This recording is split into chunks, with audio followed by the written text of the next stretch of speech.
If you've ever felt like no matter how much you try, you are not experiencing the love you desire, or it just feels like it's so hard to experience the love that you want. No matter how much you try to give, pour into a man, become an amazing woman, it's still not clicking. That intimacy, passion, depth, or even connection overall is missing. This is the video that you want to listen to. I'm going to be breaking down some of the patterns that high achieving, successful women tend to struggle with. It's a central theme that I've experienced with all of my clients, and first and foremost, myself. So I have a YouTube video that I have posted recently, and I had a comment, very vulnerable, raw, open comment from a young lady who explained some of her struggles, and I decided not only am I going to respond to that comment, but I'm going to respond to this video because this is exactly what most high achieving women struggle with. And, she's talked about when it comes to love, she struggles to open up. That deep down, she feels like she's the one that's always leading these relationships, which never really last longer than 2 years. And she's realizing that, you know what, it's actually not about luck. It's about a pattern, and a pattern that needs to break. So I'm going to read this comment. I'm going to read the whole thing, and I'm going to have a response to it because I really want to encourage women. This has nothing to do with us struggling, staying stuck. It's not because we're broken. It actually makes sense when we kind of break down why we are struggling in the first place, and then we can do something. And in fact, we have to do something if we want to receive the type of love that we want. So the comment says this, and I'm going to read it. Got some notes so I can stay on track. The video was 8 reasons why masculine men adore feminine women. And if you've been watching me and following some of my recent videos, it's all about receivership. The woman being open to receive that type of masculine man that she truly desires, that man who leads, who provides, who gives, who cherishes you, right? So she says, I can relate to this. I'm still young, 22 years old, and your advice really resonates with me, Elena. As the eldest daughter, I often struggle to truly open up. Not because I don't want to, but because I find it difficult and unfamiliar. I've never really asked for help from my parents, and I've been over-dependent for a long time, especially when it comes to handling things on my own. That's why I feel so unsure when it comes to relying on others, even my partner. My relationships have never lasted more than 2 years, and I realize the failure of these relationships often stems from my own fears and reluctance. I know I need to break this cycle. Sometimes I feel insecure because I'm afraid my inability to manage something might make me seem weak. As someone who often takes on a more masculine role, both at home and outside, I sometimes struggle to embrace my vulnerabilities. I've mistakenly seen femininity as a weakness, but I'm starting to understand it's actually a gift. Staying in my masculine role drains me because I do not mean to always be in that mode. I realize that to truly grow, I need to embrace both my strengths and weaknesses. It's a journey, and I believe that by stepping into my true feminine power, I'll discover a strength that feels more authentic. Anyway, happy International Women's Day, which is the day that I'm replying to this, at least creating this video. So first of all, thank you so much for opening up and sharing such a beautiful comment. I can already tell that you are very self-aware, and I want to encourage you and any woman at this point in their life. Self-awareness is amazing. Now, doing something different and doing something with this information, that's what changes your life. That's what brings you the love that you want. So let's break it down. I have some notes. So the first thing I want to talk about is struggling to open up and struggling with emotional blocks. So this is so common, especially like you mentioned, the oldest daughter in the family. That's me. I am the oldest, and I'm the oldest daughter, and I'm the only daughter. And this, whether you're the oldest daughter or not, any kind of high achieving, giving, doer type of woman who gets things done, people are used to relying on her, whether she's a leader in the home, at work, with family. Oftentimes this is a person who's very gifted and can do a lot. And so people just learn to trust this person, or even require help from this person. And when you are used to or conditioned to handle everything on your own, to figure it out, and especially when you're actually very good at it, because it becomes a trap in that way. Being vulnerable, which means opening up, connecting to your heart, receiving, asking for help, like not having to do everything and be everything at the same time, it can actually feel so unnatural that it wires in our nervous system unsafety. Think about it, like you're the one doing, you're the one giving, but then like to let go of some of those guards can feel like panic in your system. And love, because this type of love, the devotional love, if you're following my channel, then you understand you don't want just a guy, you want a masculine man, and true healthy masculine men want to give to you, which means by default we have to receive. And that requires emotional exposure, but it's required, right? That vulnerability, like you said, it is the gift. There's so much power in a woman's vulnerability. And if your heart is blocked, it doesn't even matter how much you want a man's devotion. It does not matter how much we say these kingdom prayers, you simply cannot receive it. You won't even think you need him, or even when he does try to give to you, it's just gonna feel so scary, so foreign, so weird. And the hope is you can rewire in that, and you have to if you want to receive someone. But this is just like one of those areas where these women like myself have struggled, and I'm still continuing to open up and receive more and more. I'm constantly rewiring my nervous system to expand the capacity to receive all the blessings that I desire in life. I remember working with one young woman who had a younger sister, and she was just used to like, oh, it's not my needs, it's whatever my little sister wants. Okay, like for my little sister, okay, I don't need this Christmas gift for my little, it's constantly like that. And so what do you think happened when she wanted to experience love? Like, it's like the guy couldn't even like give her anything because it's like, I don't need this. No. It's like, okay, well, what are you willing to receive? You want this divine, grand, amazing love. But anytime someone asks you like something as simple as like, what do you want for Christmas, or your birthday's coming up, let's make it special. Nah, no big deal. Yeah, let's save that money for my younger sister, right? It gets ingrained in us. So I want to move on. The second point is overdependence and nervous system resistance. The reason she finds it so hard to rely on her guy is because she spent her entire life training, like we grow up, we're training our nervous system to not receive help, to not be needy, to not be too much, all these two nots. And so that's why even when a great man comes along, if she can't receive a mature masculine man who's very conscientious and giving, he's not going to stay, because either you're going to push him out, or he's going to say, I don't have room to give to you. I want to give. I find purpose in giving and doing.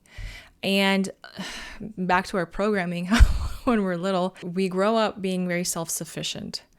We grow up as like, oh, this is that child that doesn't have problems. If there's a problem, she just problem solves herself. And it is in so many ways, it's such a gift. But then I feel bad because this like inner child, that inner girl within us, she's just learned to be small, to be hidden, to be unseen, and it's so sad, because then we evolve and we are women, and on the outside, we're like, oh, I want to be a woman who's taken care of and loved and seen and chosen. Every single woman's deepest desire, seen, chosen, loved, adored, committed to.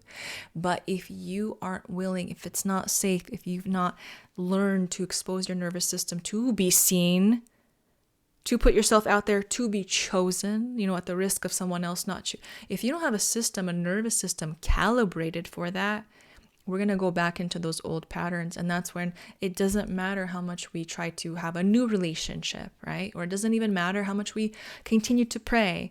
Like I've shared before, I prayed and I watched every kingdom marriage video out there about love and my kingdom partner. But I did not understand that it didn't even matter if God brought 10 phenomenal kingdom potential partners. I had no idea that my heart and my nervous system were not open enough to even receive that level of masculine, giving, provisional love. I didn't have the capacity to receive that. And even if I did try to receive it, I'd probably abort it and sabotage it really fast, because unless we're working on our nervous system and breaking those old habits, unless we are actively widening that capacity to receive, to have our desire, to receive our desire, and to hold that desire without collapsing, we're going to go back to the same issues, the same patterns from the beginning, and probably even generationally this has been going on with the women in our life. Now, the third point is repeating relationship patterns. So for this young woman, it might be the 2-year wall. For someone else, like you don't go past the first date. Someone else, they don't even have a date. Someone, everyone has something. Like look into your themes and look into your patterns. When I started to do this work for myself, I had to sit down, and at first it was kind of hard because I'm like, you know what? These different guys that I've talked to, they're so different. And when I really sat down and pulled out the theme was the same. They're always the same, right? Because you can't magically break something unless you start to gain awareness. And my theme was not being able to even really step into any kind of relationship because I was petrified of anything, emotionally vulnerable. And so I could sit there and blame every man being emotionally unavailable, breadcrumbing me, playing games. But it's because I was the one who was emotionally unavailable. By the way, ladies, this reminds me, drop down into the link and sign up for my free training, Activate Your Feminine Charm. This is going to help you start to have action steps that you take to open yourself up from these blocks that are hindering you from receiving the love that you desire. This is stuff that has changed my life. And if you want to actively start to receive and become the recipient of the love life that you want, you have to check out this training and start to integrate this information. So link below. But as I was saying, I didn't even realize I was the one who was emotionally unavailable, closed off from my heart, petrified of vulnerability, just like a lot of us women. And so like who else would I attract but someone who's also on that same vibration of not being connected to the emotional depth that I desired. And emotional depth is really intimacy, if you think about it, right? So to the woman who wrote this comment, hitting this 2-year wall, that's huge. Having that awareness is the first step, right? And if anyone catches a certain relationship pattern or a certain cap that we reach, that's a good sign of an internal block. That's that program we keep replaying over and over. And it's not about this woman or that woman picking the wrong guy because those guys are wrong. It has less to do about that. And it's more about we are attracting these specific men based on our own current energetic patterns and blueprints. And so if you have never felt safe depending on someone or even asking for help or showing your heart, you are just going to try to attract someone who also can't handle that.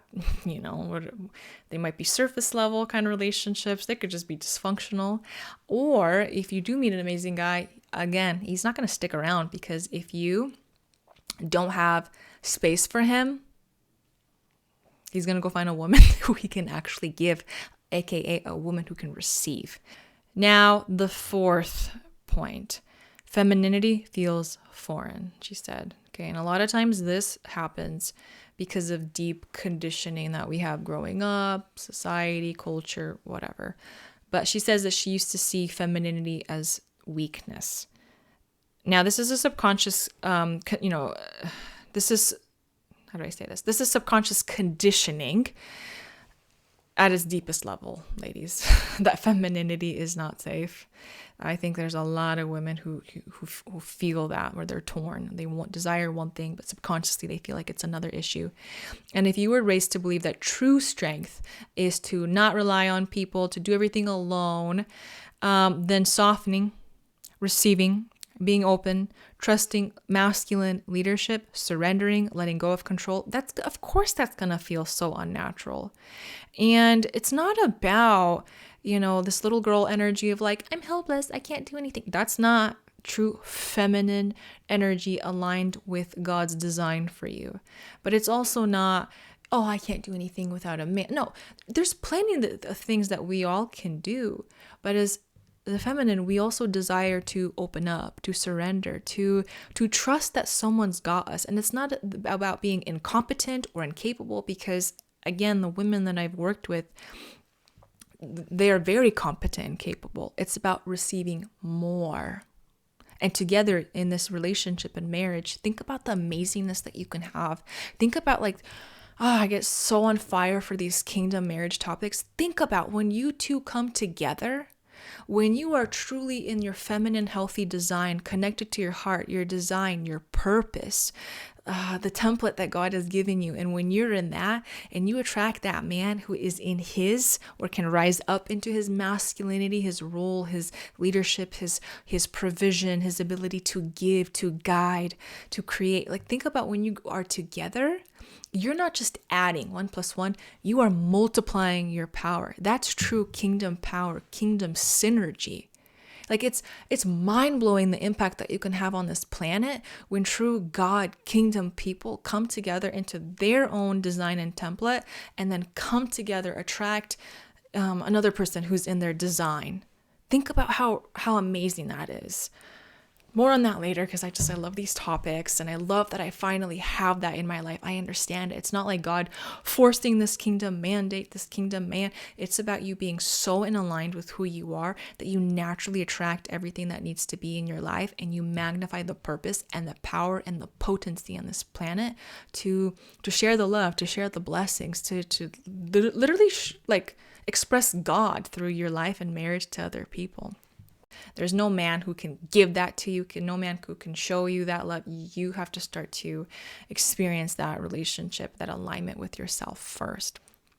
And the last thing I'm going to touch on is she knows she needs change, but she hesitates. Ladies, this is actually the hardest part, and we know it, because if you're used to being the strong one, being the fixer, being the leader, being the one that goes and, does, then stepping into your true feminine receiving, it will feel like you're losing control, but that's just like your nervous system trying to keep you in safety, or if I could say perceived safety. It's like like the box up safety, what you think safety is, versus opening up. And it might feel unsafe. But then this is exactly why obviously women stay stuck in the cycle of struggling.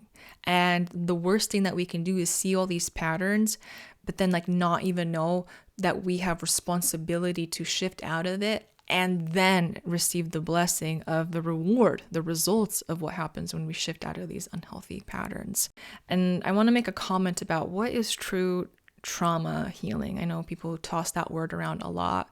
But when I started to go into my own transformational journey, I realized that trauma, whatever that might be for you, it's just unbecoming of someone you were never meant to be. Whether it's like, oh, you're so self-sufficient, and you're the one that takes care, and you're the one that's problem solving, and then you're the one who's always looking for other people, or you're the one who's too scared to express your need, or you don't even know what your needs are, right? We're unbecoming. Like, if it wasn't for those traumas that we had collectively, that we had growing up, or maybe even generationally that's passed on, who would you be as a woman right now? What type of woman? It's like, tap into that energy. Would you be open? Would you be expressive? Would you be, we would be so powerful as women of God if we didn't have all these things that kind of wired us to be overly dependent on other people, to be so closed off. And, I know we talk about becoming the woman who you are, but the reality is it's not even becoming. It's unbecoming who you never were. And it's just descending into your heart. It's already within you. Men, they have to become. They have to do. To become more in that masculine. They have to rise up. Women, we have to descend into that power that's already deep within us. And so I don't want to make this video too long, but I do want to share just a couple things. These patterns I'm talking about, I know these patterns. I live these patterns. I've been stuck in these patterns, and I finally started to break these patterns. And that's when I met the love of my life so quickly. And even when I met him, within weeks, literally, when I started to do this work, even when I met him, ladies, it's not like I'm like, done, check, inner work, done. No, I had to continue to not regress back into those patterns, because they say all patterns die hard, and it's true. And the other thing is, okay, I want more love, then I have to open up myself more and more. And I had to really become that that woman that's able to receive all these blessings without collapsing, without feeling like, oh, too good to be true, without having my unworthiness issues come up, without aborting, sabotaging back into old ways. I had to rewire myself, my energy, and my nervous system. And I'll give you a couple brief examples. It could be like for me when it was dating, my husband saying, I can drive you, I can pick you up, and then we can go somewhere that's past his house, and he already lived half an hour away from me, and then I'll drive you back home. It's like simple things like that. Immediately, oh, you don't have to do that, like what a waste of time, you're gonna drive here only to drive back, and then you have to drive me here, and then like you're losing all this time, and then poor you, and then you have to wake up really early. And it was like something so simple, like he's thought through it. He wants to come to me, he wants to pick me up. Like I didn't, I was learning at the time, like this is a guy who wants to give, who wants to provide, who has decided he wants to do this and has committed to it. And I'm like, no, unworthy or waste of time, what? Here I am praying for this guy who wants to pick me up for a date, and then he's literally trying to pick me up for a date, and I'm like, oh, no point. I'll drive to you. Okay. Okay. And I had to like get, sometimes you have to get uncomfortable before you can finally start to get comfortable in the new. Like, no, he wants to pick you up. You are worthy of a man making that trip to come get you. And it's not about him, adding 30 minutes to his drive time or even an hour. It's like he desires to spend time with you. That's how much value he has, that he's willing to sacrifice, his time, even time to sleep in the next morning, gas money. It doesn't matter. Will you let him? Can you let him? Or do you start to get uncomfortable? You squirm and then you squash it. Or he gives me flowers, and it's this like fancy bouquet from the florist, and oh my gosh, like praying to have a man who loves you, gives you something, and he lavishes you with this beautiful bouquet.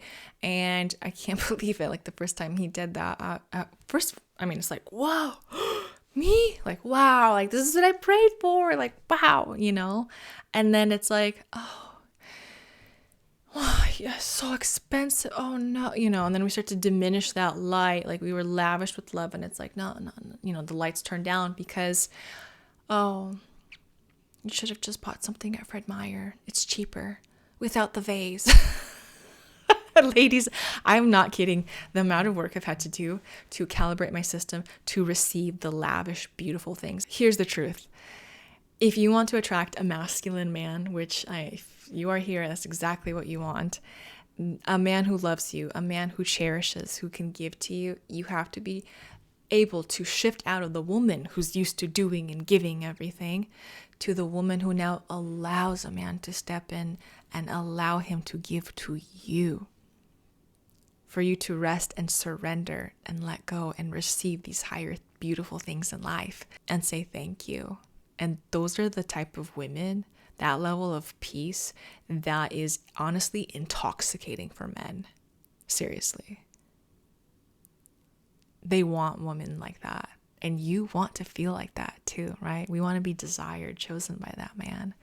So ladies, if you are ready to shift and break these patterns for good and have that marriage, have that relationship, have that blessed, just dream life that you are desiring to experience, your work starts now. My life is a testimony. It's a testament.